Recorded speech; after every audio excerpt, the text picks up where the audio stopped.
Ahora le escuchamos perfectamente, doctor García. Venga. Nada, era desearles antes que nada un feliz año. Estoy encantado de estar con ustedes. Es para mí un placer. ¿Cómo ha sido, por ejemplo, en España, que es desde donde nos habla en este momento, el proceso de vacunación? ¿Quiénes ya tienen la vacuna? ¿Qué porcentaje de la población se va a poder vacunar a ciencia cierta? Y dada también las dificultades que hay de una de las vacunas que tiene que mantenerse prácticamente a -20 grados para poder congelarla o mantenerla en la temperatura que dice el fabricante. Sí, Adriana, la verdad es que es una campaña de vacunación muy compleja, muy complicada, por tres factores fundamentales. Estamos hablando de hacer algo insólito en los últimos tiempos, algo inédito, que es vacunar a muchísima gente en el periodo de tiempo más corto posible, y esto es muy complicado. Además, estamos usando en estos momentos una vacuna que es muy difícil de gestionar porque requiere unas condiciones extremas para su conservación, que son temperaturas de ultracongelación de 70-80 grados bajo cero. Y esto, lógicamente, complejiza muchísimo la puesta en marcha o la gestión, el trabajo con esta vacuna. Y además, al mismo tiempo, hemos iniciado la campaña en una época muy difícil del año, que son las Navidades, ¿no? En cualquier caso, yo creo que los ritmos de vacunación han sido razonables, aunque el comportamiento no ha sido homogéneo en todo el país. Han habido comunidades autónomas que han avanzado muy bien en cuanto al ritmo de vacunación y sin embargo han habido otras que han ido más lento. Evidentemente las que han ido más lento tendrán que analizar y evaluar los problemas organizativos o logísticos que han posibilitado esa lentitud y arreglarlos para desatascarlos. Ujú. Doctor García, ¿cuál ha sido la experiencia con los pacientes que han recibido la vacuna en España en términos de efectos adversos o cuál es la reacción y qué vacunas se están administrando en ese país? En este país se está administrando en estos momentos solamente la vacuna de Pfizer. Dentro de 2 o 3 semanas es posible que nos llegue ya algunas dosis, no muchas, de la otra vacuna que está autorizada por la EMA, que es la de Moderna, ¿no? La respuesta de la población ha sido muy buena. En España hemos seguido unos criterios de priorización a la hora de definir a qué grupos poblacionales empezábamos a vacunar. Y en estos momentos el grupo fundamental en el que más estamos insistiendo con la vacunación es en el de personas mayores que viven en residencia de ancianos. Por una cosa muy simple, es el más vulnerable, el que ha sufrido el embate más duro de la pandemia. Y desde esta perspectiva era el que todos teníamos claro que había que priorizar para vacunar. La respuesta que han tenido este grupo poblacional ha sido buenísima, pero buenísima. Prácticamente no ha habido ningún rechazo a la vacunación y los efectos secundarios que se han visto son muy escasos y todos, absolutamente todos, de un carácter leve, usuales al de otro tipo de vacuna. Un cierto dolor en la zona de administración, cierta molestia relacionada con un mayor cansancio, una mayor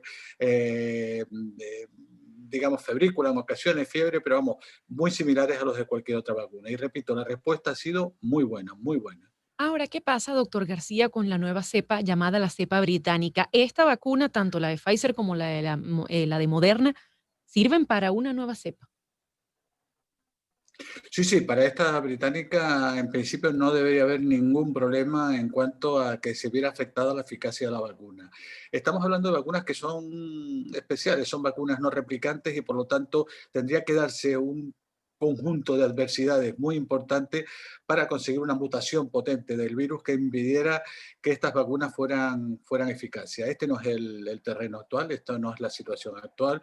Por lo tanto, en el contexto de las nuevas variantes que están apareciendo, que por cierto, son las que conocemos, pero han habido muchísimas más. Ha habido muchísimas más variantes del virus.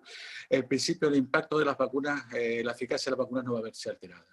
Ahora, ¿por qué han insistido tanto en que es necesario que la mayoría de la población se vacune? Es decir, no basta con que el individuo reciba las dosis de la vacuna y ¿por qué es importante que el grueso de los ciudadanos en un país esté inmune? Porque queremos acabar con este drama, queremos acabar con la pandemia. y únicamente podremos acabar con la pandemia si el número de protegidos con la vacuna es muy alto, de tal manera que ya empecemos a dejar de ver la cara más amarga que ha tenido este problema, las hospitalizaciones, los ingresos en las unidades de cuidados intensivos y los muertos y los fallecimientos. Esto lo conseguiremos cuando tengamos una cobertura de población vacunada importante, del orden de un 70 o más por ciento. Aquí empezaremos a dejar de ver casos relacionados con esta enfermedad y por lo tanto estaremos creando el terreno adecuado para por fin decirle adiós a la pandemia.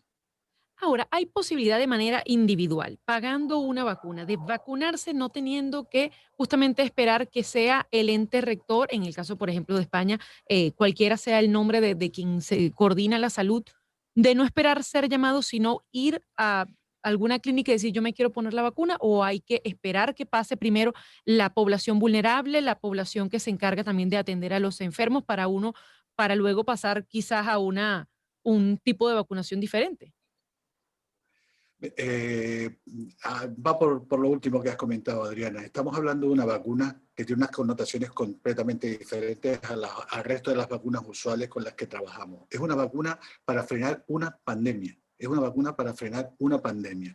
Por lo tanto, tiene que tener un control público para que la vacuna llegue en su justa medida a los colectivos más vulnerables, siguiendo los criterios de priorización que se han establecido en nuestro país y en el resto de los países. Además, como es una vacuna pandémica, es una vacuna que viene no en base unidosis, sino viene en viales multidosis, es decir, en cada vial hay 5 dosis de vacuna. Por lo tanto, sería también inviable su prestación individual, porque, repito, la forma de presentación que tiene es la adaptada a una pandemia, a una vacunación masiva, y por lo tanto viene en viales multidosis. ¿Qué medidas están tomando en España, por ejemplo, para que los centros de vacunación masivos, porque como bien ha dicho, vienen en presentaciones para vacunar a varias personas simultáneamente, no se conviertan en un foco de contagio? Sí, mira, fundamentalmente en esta primera fase de la vacunación, en la que se ha vacunado a la población que vive mayor, que vive en la residencia, lo que se ha hecho es ir a la residencia. Se ha ido a la residencia, los equipos que se han formado para realizar esta actividad y han vacunado en vivo allí en la propia residencia. Ahora vamos a empezar a vacunar a los sanitarios. Tampoco esto va a tener muchos problemas porque los vamos a vacunar en su ámbito de trabajo, en su hospital o en su centro de salud. Posteriormente se seguirá vacunando a las personas mayores que viven autónomas, que no viven en residencia. Y esto se hará llamándolas, citándolas, de tal manera que consigamos que acudan al punto de vacunación donde se les va a administrar el producto sin colapsar la atención, es decir, poco a poco, de manera programada y de manera perfectamente perfilada. ¿Es una panacea pensar que todos se puedan vacunar ya para finales del 2021? Conversamos con el doctor Amos García, quien es médico epidemiólogo. Pues es complicado, es muy complicado. Estamos hablando de una campaña de vacunación masiva, estamos hablando de una vacuna que nos va a llegar con un ritmo que exactamente no lo controlamos porque va a depender de la capacidad productiva de la empresa que la está desarrollando, que la ha desarrollado.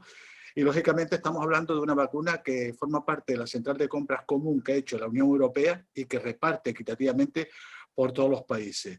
Yo, sin embargo, sí creo que a finales del 2021 posiblemente podamos estar en unas condiciones ya de coberturas vacunales razonablemente altas, no del total de la ciudadanía, pero sí razonablemente altas, de tal manera que posiblemente a finales del 2021 ya estemos casi en condiciones de empezar a poder iniciar la despedida a la pandemia, por lo menos en nuestro territorio. Ahora, lo he expresado mal. Estamos hablando de una pandemia que es un problema global que afecta a todos los países del mundo. La pandemia se acabará cuando dejemos de tener casos en España, en Francia, en Estados Unidos, en Canadá, en Honduras, en Nigeria, en República Democrática del Congo. Es decir, cuando seamos capaces de haber acabado con un problema que es importantísimo, pero a nivel global.